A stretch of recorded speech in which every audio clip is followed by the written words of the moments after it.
Hello everyone, my name is Vaibhav and आज हम solve करने वाले हैं ये कैपेसिटर का क्वेश्चन।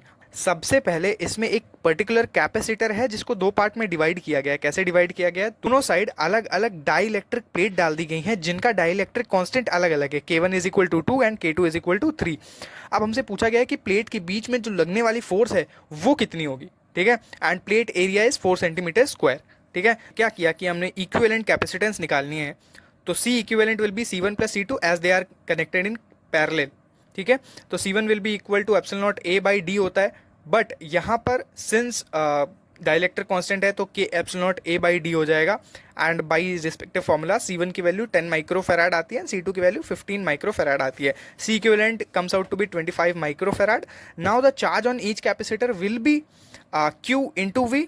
अब V हमें पता नहीं है, तो 10V microcoulomb will be the charge on C1। C2 पे जो चार्ज होगा that will be 1.5V microcoulomb. Now हमें टोटल फोर्स निकालनी है जो कि ऑपरेट हो रही है बिटवीन दोज टू प्लेट्स। तो हम क्या करेंगे, F1 निकालेंगे, F2 निकालेंगे एंड देन सबको सम कर देंगे। अब फोर्स बिटवीन द प्लेट्स का फॉर्मूला होता है Q square by 2A epsilon naught, where A is the area, epsilon naught पता है आपको, Q चार्ज होता है, चार्ज की जगह पे V है, मतलब लाइक चार्ज को we can write it as C into V. तो C इंटू वी के फॉर्म में लिखेंगे, देन F1 प्लस F2 करेंगे।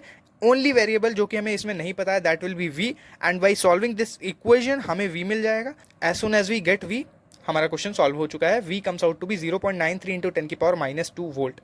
अब कैलकुलेशंस मैंने नहीं बताई, they are very simple, pretty simple calculations are there, you can always do them by your on.